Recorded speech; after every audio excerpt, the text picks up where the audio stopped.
Week 8, Day 1. Enter Dr. Thomas A. Dooley. In 1956, Look magazine named Thomas Dooley as one of the year's 10 most outstanding men. Just under 30 years of age at the time, Dr. Dooley had already distinguished himself by caring for 500,000 sick and emaciated Vietnamese refugees.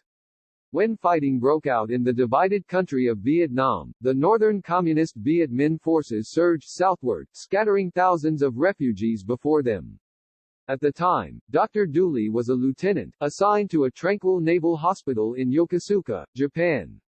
Forthwith he volunteered for duty on a Navy ship that had been chosen to transport the refugees to sanctuary in Saigon. The curtain was beginning to ascend on Dooley's real career. Sample sentences. 1. The emaciated residents of the Warsaw Ghetto managed to win several skirmishes from the Nazis.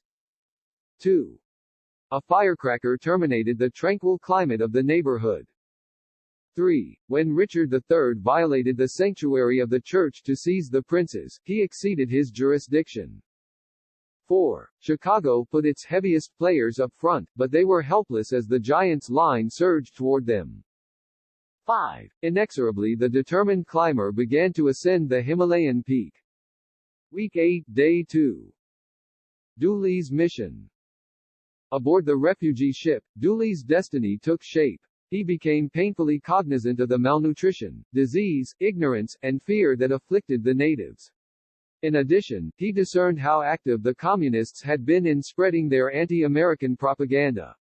Tom Dooley pitched in to build shelters in Haiphong, and to comfort the poor Vietnamese there, before that besieged city fell to the powerful Viet Minh forces. He was seemingly unconcerned by the many privations he had to endure. For his services, Dooley received the U.S. Navy's Legion of Merit. He told the story of this exciting experience in Deliver Us from Evil, a bestseller that alerted America to the plight of the Vietnamese as well as to the sinister menace of communism. Sample sentences.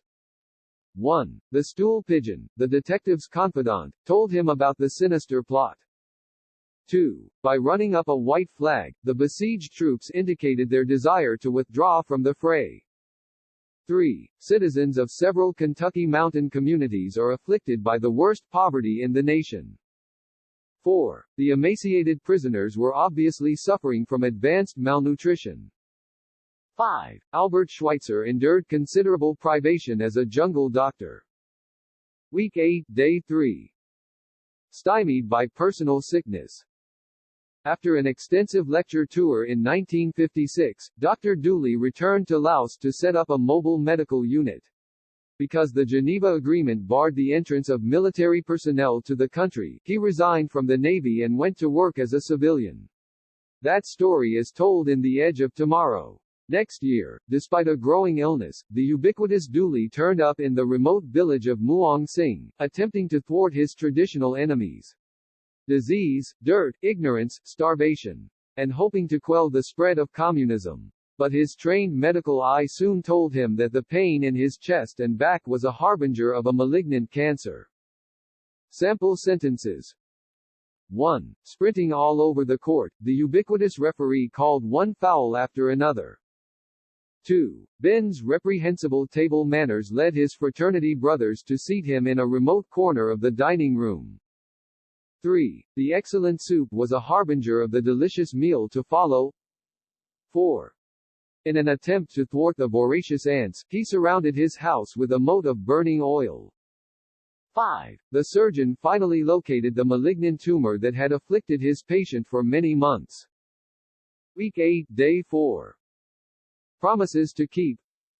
From August 1959 until his death in January 1961, Dooley suffered almost continuous, excruciating pain.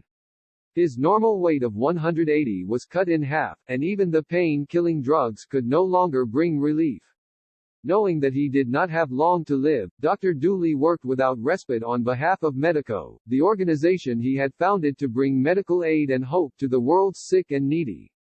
The lines of Robert Frost kept reverberating in his mind, during those fretful days. The woods are lovely, dark and deep. But I have promises to keep. And miles to go before I sleep. When he finally succumbed, millions throughout the world were stunned and grief-stricken by the tragedy. Sample sentences. 1. With excruciating slowness, the minute hand inched its way around the clock. 2. The rescue team heard the miner's voice reverberating through the caves.